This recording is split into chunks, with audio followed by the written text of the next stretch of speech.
My neighbor kept parking in my driveway. So I parked behind him and went of town by user current elderberries. My neighbor's been parking in my driveway for months. I've asked him not to a bunch of times, but he always goes out as just for a sec and shrugs it off.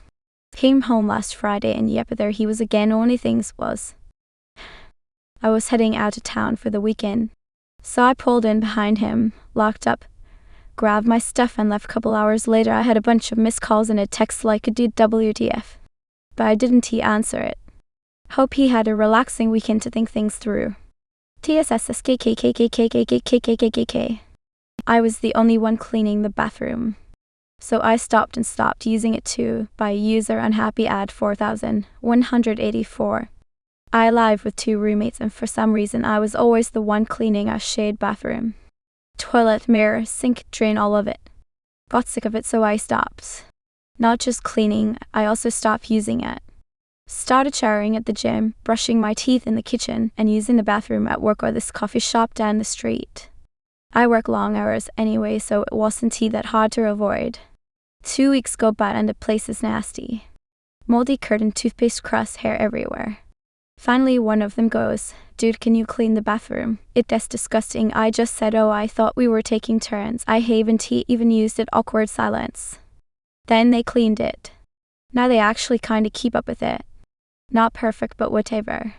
At least I don't feel like I need gloves just to pee anymore.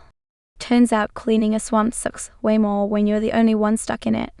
My coworker kept stealing my pens. So I started refilling them with glitter ink.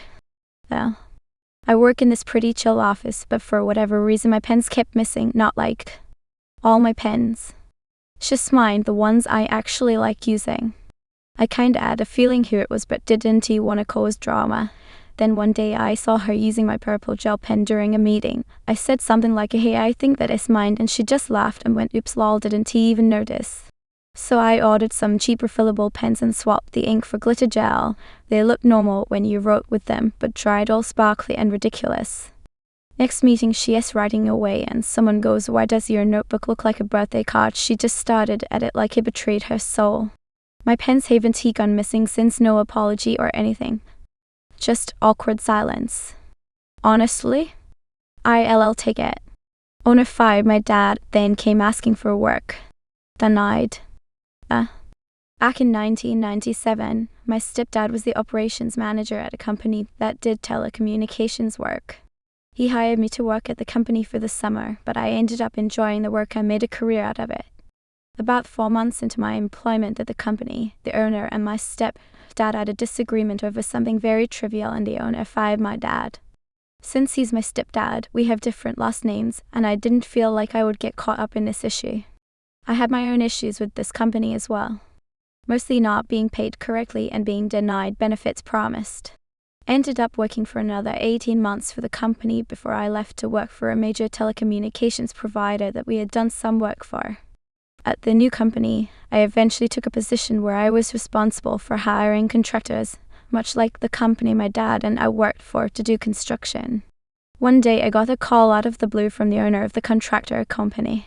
He wanted to see if he could get on my list of approved contractors and was hoping we could discuss it over lunch.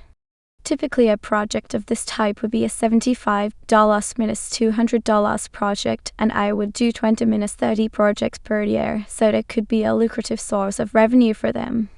I agreed to a lunch date with the owner at a fancy restaurant I always wanted to try. His pitch consisted of telling me what his company was capable of, how he valued his employees and took good care of them. He mentioned a list of other companies he's done work for and the quality of the work. I mentioned that I used to work for his company and he clearly didn't remember my name.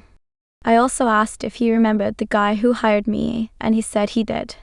When I mentioned he was my stepdad, the look of panic in his eyes set in. He clearly remembered my stepdad. I closed out the lunch meeting with a thank you for the food and an apology that my contractor list was full of more capable contractors but would keep him in mind if something were to change. Never heard back from him again. He ghosted me when I needed info. So I ghosted him when he needed a job. Some time ago, I reached out to someone working at a company I was interested in, just to ask about the work culture. He did leave me on scene or respond with one word, vague replies like yes or okay. clearly not interested in helping. Fast forward a few months, I saw he was now on the job hunt, so I messaged him again with a casual hi. Predictably, he ignored it. A day later, I followed up with, "I see you leaving X company, I might have an opening." Boom, instant reply. Full of enthusiasm. Suddenly, yes, writing long messages answering my previous questions and being oh so helpful. So I did the only logical thing. I blocked him. Immediately. This was the most petty thing I did my whole life and it felt great. Edit, whoa. Didn't expect it to blow up. Few people have made wild assumptions, so I'll just point out some facts. He was a senior in my college. We had a hi/hello and nod now and then, but weren't close enough to exchange conversations. It happened on LinkedIn when he posted I'm open to new opportunities. He is not unemployed. I'm not so hot as to mock a jobless candidate. For people defending him, I understand. But tell me what exactly changed when I texted him that I might have an opening, which made him reply instantly with explanations for my earlier unaddressed queries.